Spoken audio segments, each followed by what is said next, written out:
Today we're going to take a deep dive into the Brielmaier 29 EFI walk-behind mower and windrower as part of the Hay and Forage pack for Farming Simulator 22.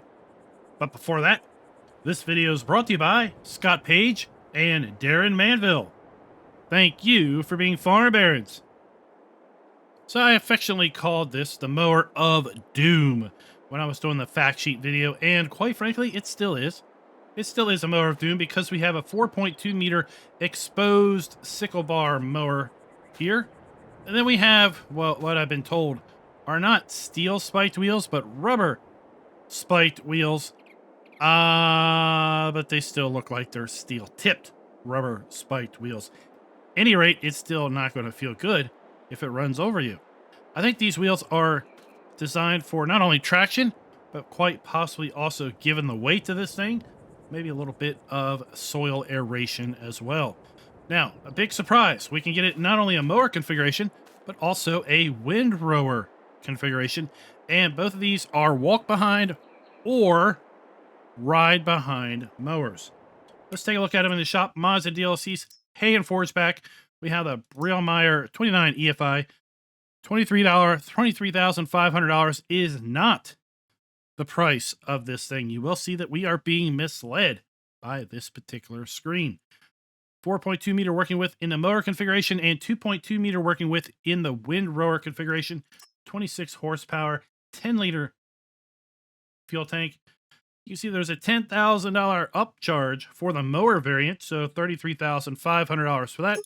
There is a $12,500 upcharge for the windrower variant, so $36,000 for that one.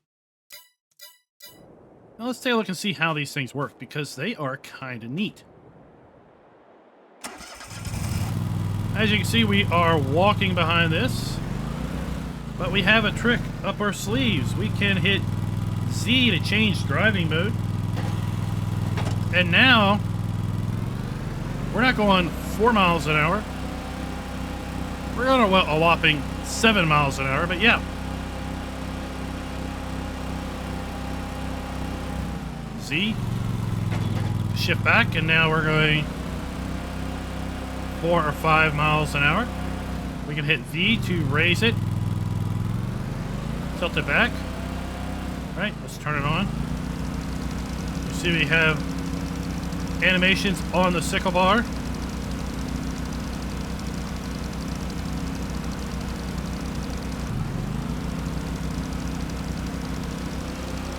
And well, let's just do a little bit of mowing here.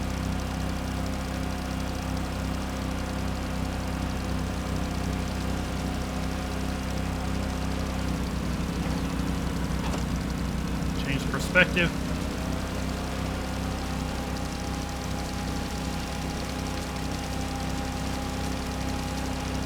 We do have front headlights.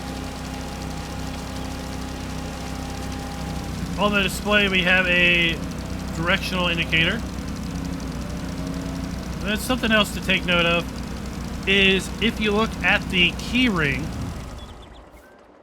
when we get into the device, the key ring is turned and then it drops back down.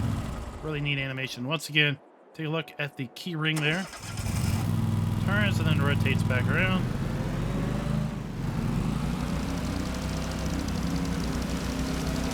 And there we go.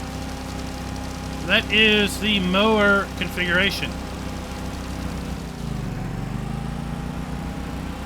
Let's go check out the windrower.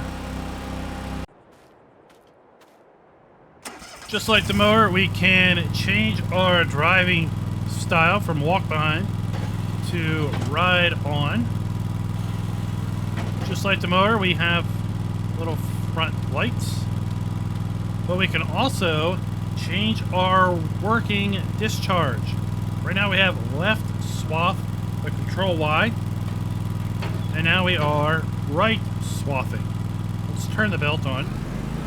So this is belt driven, and if we change our direction while it's running, you see the belt stop and switch to the other direction.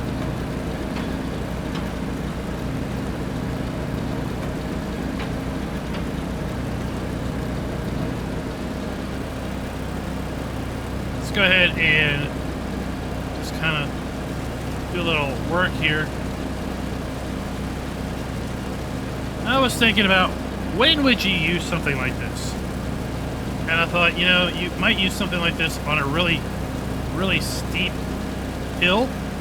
Maybe like what we've got over here to our right.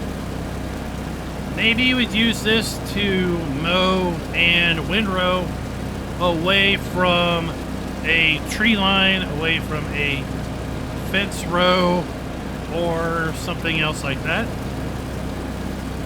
Maybe use it to kind of do the work around, let's say, some bushes or some rocks. Then if we want to switch sides, just Control Y, and now we are discharging off in the opposite direction.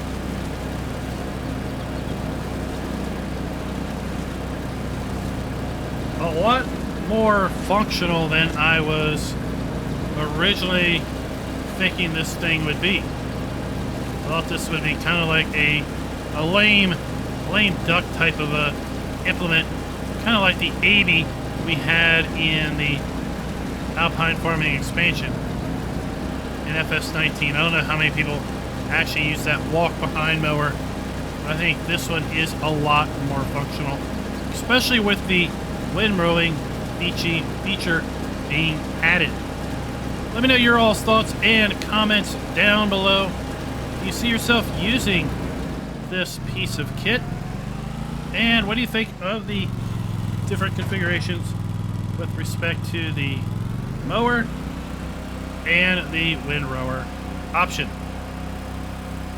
And until next time, happy farming.